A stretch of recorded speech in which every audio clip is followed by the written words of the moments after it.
நான் உங்கள் சிதம்பரத்தோர் கல்பனா தேவி. இன்னைக்கு நம்ம தீந்தில் தண்டு மற்றும் நெல் பொரி ரெண்டையும் வச்சு கஷாயம் எப்படி செய்யறது அப்படின்றத பார்க்க போறோம். இது எதற்கெல்லாம் பயன்படுது அப்படின்றதையும் பார்க்க போறோம். இதுதான் சீந்தில் தண்டு. தண்டுக்கு மேல தனியா ஒரு லேயர் மாதிரி வெண்மை நிறத்துல நம்ம உரிச்சு எடுத்துடலாம். இந்த மாதிரி நடுவுல தண்டும் சுத்தி தோலுமாக இருக்கிற மாதிரியான மூலிகைகள் எல்லாமே, அதாவது நோய் எதிர்ப்பு சக்தியை அதிகப்படுத்தக்கூடிய தன்மை உடையது இந்த மாதிரி அமைப்புள்ள எல்லா செடிகளும். நம்ம ஸ்டவ் ஆன் பண்ணிக்கிறோம். இதுல அளந்து வச்சிருக்க ஒரு 300 ml அளவுக்கு தண்ணி சேர்த்துக்கிறோம். சீந்தில் தண்டை இதுல சேர்க்க போறோம். இதை முழுமையா அந்த தோல் பகுதியோட சேர்த்தே சேர்க்கிறோம்.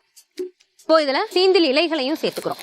இதுல நம்ம சேர்க்க போற இன்னொரு பொருள் நெற்பொரி. நம்ம எவ்வளவு தண்டு எடுத்துக்கோமோ அதுக்கு சம அளவுக்கு இந்த பொரி சேர்த்துக்கிறோம். இப்போ இது ரெண்டையும் சேர்த்து நல்லா கஷாயமாக்கிக்கிறோம். இப்போ இந்த சீந்தில் அதிகமான தாகத்தை சரி பண்ணக்கூடியது, சர்க்கரை நோயாளிகளுக்கு அருமையா பலனளிக்கக்கூடியது. நம்ம நிறைய பேருக்கு சர்க்கரை நோய் குணமாக்குற நிறைய மூலிகைகள் தெரியும். இதுல நம்ம தெரியாம விடுறது இந்த சீந்தில். இது மட்டும் இல்லாம சீந்திலோட எல்லா பகுதிகளும், அதாவது அதோட தண்டு, அதோட இலை எல்லாமே நீரிழிவு நோயை கட்டுப்படுத்தக்கூடியது மட்டுமில்ல, நீரிழிவு நோயால் வரக்கூடிய மற்ற தொந்தரவுகளையும் கட்டுப்படுத்தக்கூடியது. அதிகமான தாகம் இருக்கும், அதிகமான பசி இருக்கும். இப்போ இந்த சீந்தில் கஷாயம் நல்லா வற்றி ரெடி ஆயிடுச்சு. நம்ம ஸ்டவ் ஆஃப் பண்ணிட்டு இதை எடுத்துக்கிறோம்.